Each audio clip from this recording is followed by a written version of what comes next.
Hi, good afternoon. This is Linda Pearl from One Quilting Circle, and it is Tuesday, February the 8th, 2022, and welcome to the weekly live stream that I do here on the channel. If you are, and I have gotten some more new people joining and subscribing, which makes me really happy. It's going to help me with the archive, with the algorithm for YouTube. So if you would like to click on the button to subscribe, that would make me very happy and it would work out really well. Um, so today's topic of discussion is that the great sewing room clean out of 2022 is almost done. It's not something I want to live through again, but it was a very good thing. And I found a lot of the answers I had been looking for, which is really good. And the title of today's topic is, was it creative chaos or was it clutter? It was clutter. I can say that very comfortably because of the fact that there is not a lot of fabric leaving the studio. There is not any thread leaving the studio. And as a matter of fact, I have plans for playing with a lot more of the fabric over the coming weeks and months, which is a really good thing. Starting next week, we're going to go to a more traditional format for YouTube videos because I think I've gotten most of this out of the system. What this was overwhelmingly was clutter from paper. Um, I had not done a good paper declutter in here for the better part of since I've had the room. So we're talking several years. And over the course of that, we have been through a lot of process changes, a lot of iteration changes, and my default way of dealing with things was pretty much just stick it in a bin to deal with it later. It's a process, and that's not going to work. I've gone through every file, every project, every pattern, every book. Um, the projects that are staying are ones that I am personally excited about and can't wait to get started with them. A lot of it has to do with design work that has been deferred on my part, but that's all a really good thing. What was left was an awful lot of paper. And in terms of personal papers from a family member that's no longer here that I had inherited and have stored for almost 5 years, and it was time to let that go. Um, Papers. Uh, Part of this is okay. In my own defense, we have, as an industry, changed the way that we deliver our content to people. There's a lot more online, YouTube, yada yada, all that stuff than there ever was 5 years ago. Um, and a lot of the content delivery has now moved to online. And over the course of my accumulating this and never really dealing with the changes of that, that's where a lot of that stopped and started. Um, but there is one bin over there on the floor that I will go through and I will make we're pretty much up to a decision of, does it need to be shredded or can it just be recycled? In It's not, there's doesn't seem to be a lot of middle ground. There's very little that I'm keeping. And there's actually, when I find that going through the paper process can be absolutely exhausting. And sometimes you just need to put it down, walk away, and come away from it. Because when I start moving things from one side of the paper to the other, and no action's being taken, that's wasted energy on my part, and it's not a productive use of the time. So what I need to do from that is I need to just literally stop, walk away, change the environment, go do. Once all of that has been completed and has completely changed, and I deal with the backlog, then we are up to the point of then working with processes going forward so that every day, or at the worst, every week, I'm looking and saying, okay, this is the pile of stuff that's still here. It needs to walk itself to the recycling bin. Or this is the pile that's here that needs to get into the shredder and gone because I'm done with backlogs. I'm done with that kind of stuff. Now, in that, there have been a couple of things that I have learned. Yes, I have an issue with office supplies, almost as bad as I do with quilting supplies. And I have streamlined it and purged it and gotten it down to what I consider to be an acceptable level if you consider that I don't really ever need to go visit the office supply store again in my lifetime. Um, I have stuff where it's easily where I know where it is. One of my faults was that I was creating duplicate and redundant filing systems as opposed to setting up one filing system that works, period. End of discussion. And actually, the files, I've done that and they live in three very separate spaces. And they're, because I've eliminated the redundancies, they're all a lot smaller and more manageable. I know that my client files are here on my desk in one filing place. My finances for the business, I now have a home for them, and that is in a box that I had that I emptied under the thing. And my pattern design work is in a separate box, all there and done. That's it. Nothing else is stashed, nothing else is redundant. It's going to make it much easier for me to access information. And I think the underlying question I know from me is when I'm saving all these papers and not making any decisions or determinations for it, it's deferred decision making. It is, I don't know where I'm going to go with this, or I don't know what I want to do with it. Do I need to file it?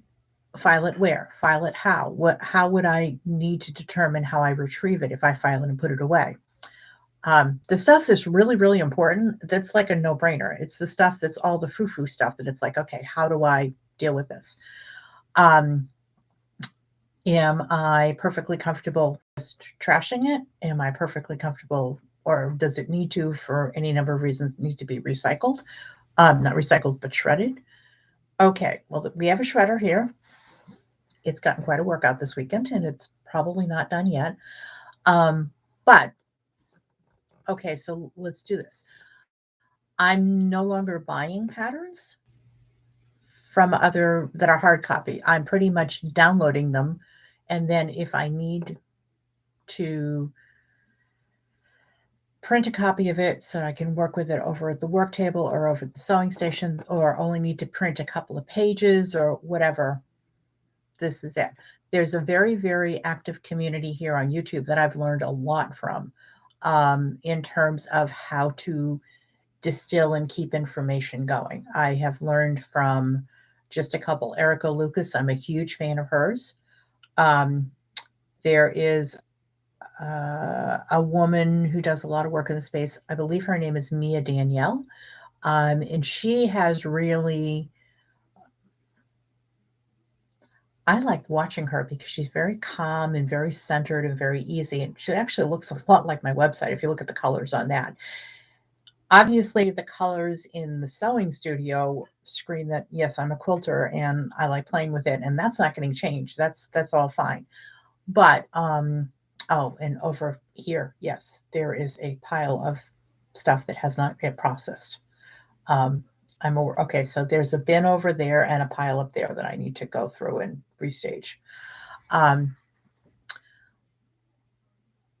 but it's really, there is a definite link between chronic stress and creativity. And what was going on in here that I didn't understand, that I now do, is the fact that it was literally, I felt like I was being choked when I walked in here. Now, you would never have known that if I had not told you that, other than the fact that I haven't created a lot or played a lot with stuff.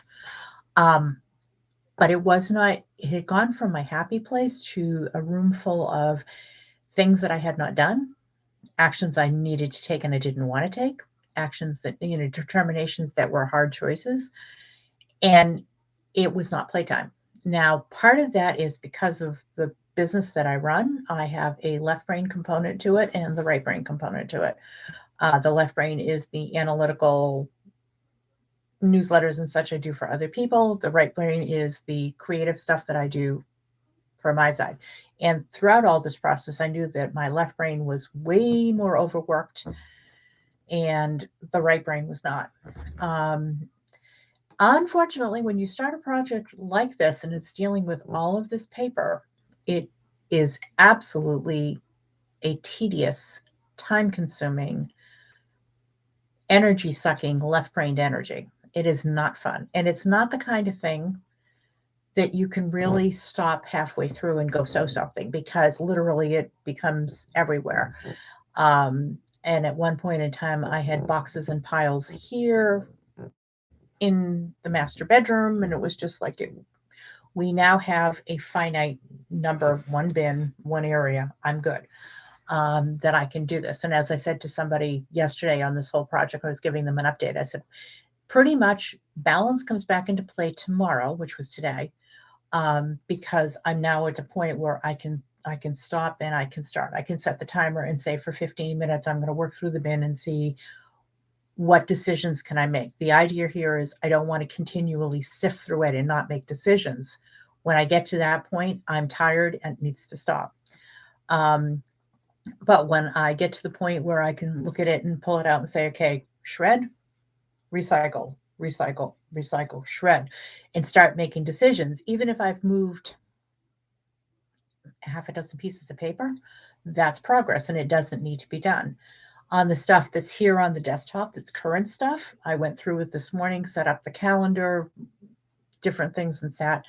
And I now have on my desktop a file that says shred, a file that's behind it that says recycle. And those get emptied, probably knowing me in this mood daily, but it will keep the stuff off of here. One of the things that I had realized early on in this is the fact that before I got serious about this, I was one of those people that had a desk that looked like a mound. And I would say, "Oh, I know where everything is. Looking for it, it's right there. I can get it for you." The problem is the fact that when I sat down to look at it or deal with it, just overwhelm is the term I've seen to use to describe to it, and it was just overwhelming. I couldn't deal. I just it was not a good thing. So this whole process is about getting this here. It has been about retrieving stuff in my sewing space and setting it up for success in terms of um, over here. This is now my staging area for projects that I'm working on. That'll be something that will come out later on in um, towards the beginning of March. That is a ironing table that I had that was folded up and wasn't doing me any good where it was. So I kind of moved it out and it's now a staging area. It's now an accessible ironing station. I'm trying to figure out ways that I can actually raise it up. Haven't gotten that far yet. And underneath it, and it's really hard to see because it's big and it's black. Have you ever wondered why this scrap quilter or stash quilter never mentioned her scraps? They were in there, tucked in a closet where I couldn't get to them.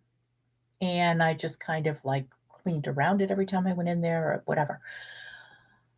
Over the course of this has all been about making it much more accessible. So that is out where I can access it and I can work with it and I can access it. Karen Brown, who just get it done in quilts, refers to this in her studio as Mount Scrapmore. This is more or less my deep dark pit of despair, but I'll work through it. In the place in the closet behind it, there are a lot less UFOs and bins. But the other thing that there are is I have two carts that are in there that are easily accessible and they're both on wheels. So if I need to move something around in there, this is one of those solutions that came to me at 2 o'clock in the morning. And I'm like, that would actually work if I can get them into the space that I have. So far, all of the changes that here are making it feel lighter and more fun and feeling me like I'm going to be more productive. And so far, we haven't spent any money. We've actually made a significant couple of charitable donations with stuff that I no longer have. There is a destash going on my Facebook page. and I'll leave the link on that today. They'll also leave the link down below to the blog post that goes along with this. Um, but it's like I'm feeling much more energized, much more excited about coming in here in the morning. I'm feeling like things are beginning to look more the way that I want them to. And I'm feeling like the creativity came back. So that's a really good thing. It is 40 days till the end of spring. I'm sorry, 40 days to the first day of spring, not the end of spring. Let's not rush it. 40 days today to the end of winter. We are over halfway there. We have survived it this far. It's actually supposed to be above freezing today. So there's that. And I am going to go and get the blog post done on this and then get it up and get sewing on it. And I will see you again next week. I will be back here next Tuesday at noontime on the One Quilting Circle channel. And if you like this, have questions about it, or going through your own journey, let me know. Um, it'll be a continuing thread throughout the year, I'm sure. Anyway, I will talk to you later. Thank you very much, and you have a great day.